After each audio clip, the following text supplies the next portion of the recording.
Don Costa was riding high in 2007. He owned businesses. He owned tons of real estate. He had the flashy cars, the flashy clothes. And then literally a year later, everything was gone. How did he bounce back? And how is he helping other people to continue to build their real estate business that is going to secure them and generations to come? You're going to learn that right now on the Fearless Investor Podcast.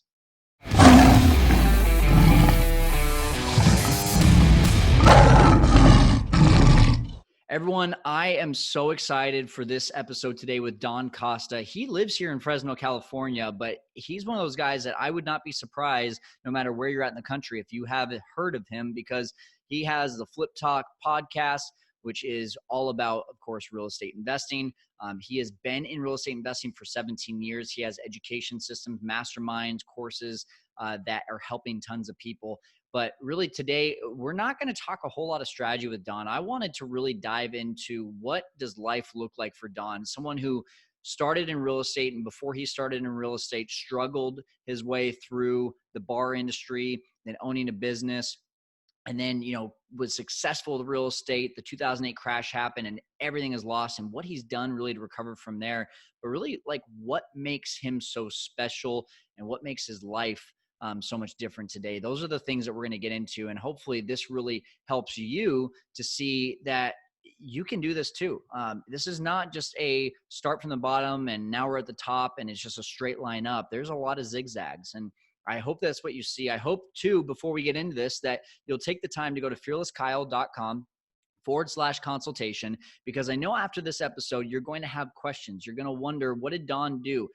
Or, hey, what are other real estate investors doing? I want to get into real estate. I want to get started, or maybe I want to take it to the next level. And I see that, Kyle, you're talking to people all the time, or, hey, you're doing the things that I want to do, whether it's Airbnb, flipping, wholesaling, subject to creative financing. We're doing all those things. And I would love to give you some guidance and help you get to that next level or even to get started. So 15 minutes absolutely for free with me. Again, fearlesskyle.com/consultation, and we can dive into the weeds on what your goals are for getting into real estate investing. So without further ado, let's get to it with Don Costa here on the Fearless Investor Podcast. All right, guys, welcome into another episode of the Fearless Investor. I'm Kyle Stanley, and we have such a special treat here today, Don Costa, who is actually in our backyard here in Fresno, California. But one of those things that you realize how small this industry is, because Don is doing huge things across the nation, and you've probably heard of him even if you don't live here in Fresno. So I'm really excited to bring you today some real true value from Don Costa. Thanks for being on the show today, Don. Hey, man, appreciate having me on. Awesome. So if you're watching on the YouTube channel, you see behind Don right now that Flip Talk sign. He's got his own podcast. You definitely want to make sure that you go check that out. But just for today, we are going to go deep and really talk about what the life of a real successful real estate investor looks like. And before we do, though, Don, I got to ask you, what is your most interesting real estate investing story? Man, it's hard to pick one. I've been doing this for 17 years, so I think I have a lot of them. But the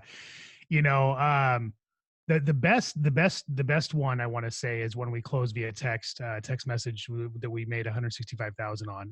Wow. One of my acquisitions guys got a text from somebody, responded back in text. They didn't want to get on the phone, and the whole time he's texting back and forth, I'm telling him he's getting catfished. We get it in contract, get it signed, docu-signed, get into escrow. Literally never had a conversation with the seller until just before it closed. And the entire time I'm swearing up and down he's getting catfished, right? Right. It's too good to be true. It's got to be a con. We ended up wholesaling it, made $165,000 without touching the property, and never had a conversation with the seller. So that's probably my favorite. Most recent. That would be my favorite too. So, and it makes for a great story, because you never know, like, we get so hung up on, well, it's got to be belly to belly, or it's got to be on the phone, or it's got to be this way or that way. And had he not met the seller where the seller wanted to be met, we would have never got that deal. So that's amazing. Wow. Yeah. Hey, that'll get you a few steak dinners. I'm okay with that one. Yeah. Awesome, man. Well, hey, so catch people up a little bit about your business. What are you doing today?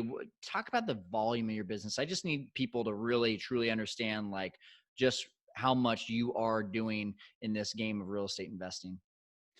Yeah, so over the last couple of years, we averaged well over 100 rehabs a year, and about 60 wholesales a year is where we would land, roughly 57 to 63, depending on the year for wholesales. So a couple hundred transactions a year, deals a year. I shouldn't say that. Transactions usually are both sides. So, and we are in multiple markets. So we go up and down the state of California. We're in a couple other areas as well, and yeah, it's been an interesting ride.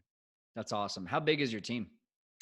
Well, my team has changed since COVID. I'm not going to Yeah. lie. I did make some cuts, and we are going virtual. So we are in the process of using this time to kind of rebuild our strategy. So, but typically we run about 15 people on our team. So, Nice. two project managers, transaction coordinators, COO, office manager, dispo. And then the rest primarily is geared towards acquisitions of some kind, either lead management, follow up, or closers. Okay. And in those 17 years, you've been a combination of flipping and wholesaling, right? Anything else? Well, I mean, I do some buy and hold stuff here and there, but Right. it's not my primary game. I usually hold things for a couple of years. But I was really primarily a rehabber for the majority of that time, up until about 2 years ago. It when I started in 2003, wholesaling wasn't the big thing it is now. I'm sure it was a thing, but rehabbing really was what caught my eye. I became a rehabber. For those people who don't here don't know my story, I built the business from 2003 till about 2007. Real successful business, door knocking, pre foreclosures, doing subject to creative deals. My entire business was based on creative financing and financing structures. And when 2008 hit, because of my ego and my lack of experience, my horrible leadership skills, and the fact that I had too many irons in the fire and was over leveraged, my real estate business fell apart. Everything I was working on fell apart, and I lost everything. Wow. Went broke, had $1 million judgment against me over a period of a couple of years, and didn't rebuild till 2012. So just so everybody knows, I have two lives in this business. My experience is based on the fact that I've had the fortunate ability of having hindsight, doing this once and then having to start over. So when I started over in 2012, all I knew was rehab. I started that again, and we started rehabbing, building systems and processes and automations around rehabbing. And it wasn't until 2008 that I really let my guard down and started wholesaling. I really thought, I think a lot of people feel like, well, if I'm a wholesaler and I start rehabbing, then it's going to be too hard for me to transition. Or if I'm a rehabber, it's going to be hard for me to transition and do both. And it's a fair argument, because they are two totally different businesses. They really are. And one will cannibalize the other if you're not careful. So we stepped into doing both very carefully and figured out how to keep one from kind of impacting the other, and it's been successful for the last 2 years. Okay. Real quick, just because I'm curious, what is it differently that you're doing right now in your business versus what you learned through all that 2008? You said you got a lot of irons in the fire and that you lost a lot of money. What Mhm. kind of things have you done to make sure that doesn't happen again? Well, one of the biggest issues that I had was I didn't focus on my core competency. Like, I started a restaurant, nightclub. I started a sunglass line. I was making so much money. I thought that everything I touched turned to gold. It was never going to end. And so money was going out as fast as it was coming in. I was trying Mm, to build an empire. And so, number one, I learned focus on what you're good at and master that, and then add things, augment your business once you master one lane, and only like add one more thing and then master it and then add, not try to do yep. 30 different things badly, right? Um, I was a bad leader. I was a bottleneck in my organization. I wasn't trained in developing people. I wasn't counting on people or coaching people, or that kind of thing. So every decision had to come through me, which made my company move real slow. That was an issue as well. And then, which is something I do differently now. Obviously, I feel like I built a really, really good team. I'm really Good. humbled to have the team I work with, and and then obviously not paying attention to the market and what was going on around me. This time around when COVID hit, I think I was over prepared. And there are a lot of people that are extremely optimistic out there, and there are a lot of people that are extremely pessimistic out there right now. That you got both extremes. Like, one's the sky is falling, and one's like, oh, everything's great, nothing's different. I'm the guy in the middle that says, nobody out there, I don't care who they are, knows what's going to happen. No one can predict what the market's going to do. No one knows what the long term economic impact is going to be. And it's better to admit that you don't know and watch the data and make decisions based on the data, instead of saying, oh, I know, and I'm going to prove everybody wrong. I mean, That's my take on it. And that's the mistake I made last time is I was like, put me in any city in the US and I'll make $10,000 in 2 days. Doesn't matter what the market does. And it does matter what the market does. Yep. So you have to understand your market 100%. Well, I think there's so many good things that we could dive into strategy wise, but honestly, one of the things that I wanted to do today, because of just how much you've been able to accomplish, as everyone's already heard so far, you've really experienced two different lives in the real estate investing world. But what was life like before you were a real estate investor, before 17 years ago when you said yes to real estate? What were you doing? What brought you into real estate? So I was always, I think, entrepreneurial from a young age. I was one of those guys you couldn't really put in a box with the time clock, right? So I at one point I always wanted to be an entrepreneur, and to this day I always say I'm an entrepreneur first, and real estate's my widget. Like that's just my vehicle for being an entrepreneur. So but back then I was doing different jobs. Like I worked in Alaska for a while, working in fish plants. I worked as a restaurants as like a busser, a bartender, bouncer in nightclubs. I did different things. So at the time when I kind of transitioned into real estate investing, I was a general manager for Black Angus here in Fresno. I had started as a bouncer and buster and worked my way up to general manager. And a friend of mine had this wild idea of buying cell phone stores in Las Vegas. And so I quit my job there, went to Las Vegas and opened some cell phone stores. Stayed in Las Vegas for a year, realized that was going to kill me because we didn't sleep ever. Sure. And my girlfriend at the time, who's now my wife, hadn't moved with me. She wanted me to come back. And so I ended up moving back to Fresno. It wasn't that the cell phone stores were a total failure. They just weren't the epic success I wanted them to be. And it wasn't worth the trade-off, if that makes sense. So moved back to Fresno about a year later, and getting ready to get married, had nothing on my plate. I wanted to go to school, but I wasn't sure if it was the right move. And I wanted to get into real estate investing. That was something I always wanted to do. And so I just felt now was my time to really start the business I wanted to start. I didn't have kids. I hadn't gotten married yet. And so I started interviewing, honestly, to be like a mortgage associate or whatever, to do loans. And Yeah. Went in for a few interviews. One of the guys there asked me why I was there. I told him, honestly, I'm just here to learn the financing side. I want to flip houses. I want to know how the money works. And he's like, go find properties. I'll put up the money. So it was, again, a mindset shift, right? Like for years, I'd been looking at real estate investing and never thought that I could do it because I didn't have credit, didn't have money, didn't have experience. And there's this guy saying, I'll put the money up. And I was like, okay, no brainer. I'll go find deals. So just started knocking on doors. Pre-foreclosure is the only thing that I felt that, I didn't have a whole lot of money. I could afford gas. I could afford the time. And I started knocking on doors. Back then, you can get the list from the title companies real easy. And just spent 4 hours in my car a day knocking on doors. And I was really, really good at locking up deals. So that's kind of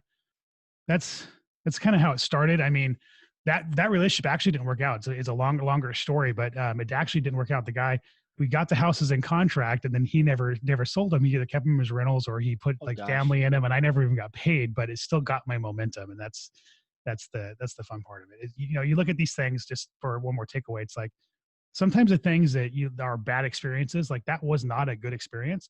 It still got me in this business. Yep. So. Hey, Fearless Flipping community, we are taking a quick break from the podcast to talk about Airbnb. For those of you that don't know, I have built much of my residual income around Airbnb, despite a lot of other investors being really excited about long-term renters. I was not. I saw an opportunity with Airbnb to get to my goals faster, to get more cash flow, and to pay off my houses quicker too. So instead of being really happy like a lot of other investors are with $200 to $300 of cash flow every single month, I've turned my renters and rentals into over $1,000 on average of cash flow every single month. So if you want to learn more about Airbnb, my systems, where I pick my Airbnbs, how I communicate with guests. Maybe you've already got Airbnb as a business on the side right now, but you want to take it to the next level. I am absolutely here to help you. You can book a free consultation with me about Airbnb. Learn more by booking at fearlessflipping.com. selfimprovement.com/consultation, and you get me for 30 minutes for free. That's right, 30 minutes absolutely free. And that's once again, fearlessflipping.com/consultation. And I'm looking forward to helping you conquer Airbnb investing. Yeah, well, I mean, one of the worst stories I've ever heard was from Dean Rogers, where he was basically scammed for like over a 6-figure loss in one of his first deals. And so like what you just shared, and you hear about stories like that, and most people would quit at that point and say, well, I guess, it goes back to exactly what that belief was that you said that you had. You thought you couldn't get into real estate for one reason or another: fear, lack of knowledge, lack of money, lack of anything. And then you go and you do it, and then you honestly, have some minor like success, but that major failure could just really direct you back to those fears, but you just let it kept on pushing you. So what was it about that moment when you're like, man, I just got screwed, but I'm going to keep on pushing? Why did you decide that you were going to keep on going rather than quit right there? Well, I had momentum. I think number one, momentum breeds momentum, and I had a knack for closing sellers. Like if somebody was going to sell their property, they were more than likely going to sell it to me if I had a conversation with them. And I quickly understood the follow up aspect of the game. I quickly understood it was about solving problems. This is back before, like, it was Carlton Sheets. There was no YouTube University and no, Yeah. podcast where people are telling you this. It was stuff that I was lucky enough to pay attention to. Like, I didn't get the seller on the first conversation, but if I teed myself to come back and I spent time building a relationship, if they were going to sell, I got the property. And so I caught on that I was good at that, and I enjoyed it. I actually enjoyed the hunt, if that makes sense. Yeah. And then one of the biggest things that clicked for me was right at the transition point where I realized that I was going to be in the situation where I wasn't going to make money for all this time I spent. I ran into a competitor at a property, and we were competing for this contract, and I got the contract. And I went up to her and I was like, so, basically, I'm really good at closing these, and apparently you have money. And I was like, why not just let me close them and you put up the money, and we'll partner on these. And so I actually, I talked to a competitor into partnering with me on deals, and we actually, made a lot of money together, which was really cool. Um, but I just, at the time, it's like, it's weird. It's like I saw the world through a different lens. You have this naivety, right? When you get started, this ambition, this optimism, and I was looking at, how many relationships can I build, how much opportunity can I create, and I just happened to have luck and desire kind of fall into one place Mm. at the right time. And as this transition from this other relationship was happening, and it kept that momentum going for me. That's awesome, man. So, now today you're doing, like you said, a couple hundred deals per year. And, rewind the clock 17 years ago, you're trying to work your way up as a bouncer to a general manager of a restaurant. Then you're doing the whole cell phone sales thing. Two-part question here. Did you ever see yourself getting to where you're at today? And what does life look like for someone that is doing that type of volume of business? Not necessarily in your business, but what does your lifestyle look like because of what you've been able to accomplish? Yes, I think I always saw myself getting to a certain level of success. I don't think that Nice. you achieve any success without having some kind of ambition, right? I mean, I've always had the dream. I think the challenge that I had, like most of us, is the belief on whether or not I could do it or whether or not I was worthy of doing it. Even now, I would say that I still suffer from a certain bit of, am I worth this, or a little bit of imposter syndrome, if I'm being real. So anybody Mm. listening to this that feels like, I don't know if I can do it, it's like, we all suffer from that at some level. As I'm starting to push to other levels, right? Those voices are still there. So, but life for me isn't really that different than probably most people. I lost everything. I mean, I was going to the grocery store with a calculator and having to put things back. Mm. I had moments where my wife would call me from the grocery store because she had a cart full of groceries and her card wouldn't clear. I was going to the gas station with quarters to buy a gallon of gas at a time. But when I say I was broke, like, I was broke beyond most people realize what broke is. And I had $1 million judgment against me because I'd opened a restaurant nightclub that went under. And so I was unemployable at the time because I didn't have a degree in 2009, 10. No one was hiring. I had a judgment and I had no money. And And so that changed me at my core. If you see my lifestyle now, I drive a Chevy pickup truck. Um, I live in the house that I almost lost when I went, in 2008 and 9, that was foreclosed on a couple of times. Back then, good thing I knew the game, so I knew how to keep my house. But I don't live a crazy lifestyle. The difference for me is really I have the choice of freedom. Hmm. I have the ability to go camping, for a week or two at a time and not have to answer my phone and know that my business is still operating. I go to Disneyland 4 or 5 times a year. We go to the beach and do the things we want to do, and I have the time with my kids. I can go watch their games. I can be part of whatever they're doing for events, so I can be there. I can be present when it matters, to me and my family now. And that's really for me, um, the what matters at this point in time. I don't have to. I had nice things Yeah. and nice cars and all that stuff once. And now right now it's about building generational wealth and having security more than anything. I don't know if you've ever been asked this question, but you're at the top of your game right now in this second phase of your real estate investing career. Go back to 2006, 2007, when you're at the top of the game there, and compare those lifestyles, the nice flashy things, and then like you said, the freedom of choice today. Which makes you happier? Um, Look, I'm not gonna lie. I mean, nice flashing things are fun and they make me happy. But security right now for me, knowing that no Yeah. matter what happens with COVID, no matter what happens with my business, that I'm going to be okay. Like that is at this point in my world, that's the most important thing to me, Mhm. is that I don't have to, like, the world is falling apart for some people. And I'm sitting here, and granted, my business isn't perfect right now. I've had some hiccups with COVID, and we were making some change in our operation. And, I'm essentially rebooting my business, which is, I like to do every once in a while anyway. So, but it's not for any other reason, because I can. I can do it, and I can sit back and I can sleep at night and I can relax. And that's just it's a good place to be, Mhm. you know. Yeah, you're big on self education and self improvement as well. Did that happen because of going through that broke stage of life, or have you just always been that kind of person? I think that if you're an entrepreneur and you're not that kind of person, you can't really call yourself an entrepreneur, right? I think Yeah, all of us, we're striving to become better at in some way. I think the people that I like to follow, are the people that want to become better all the way around, better human beings, better husbands, fathers, leaders, and better business people.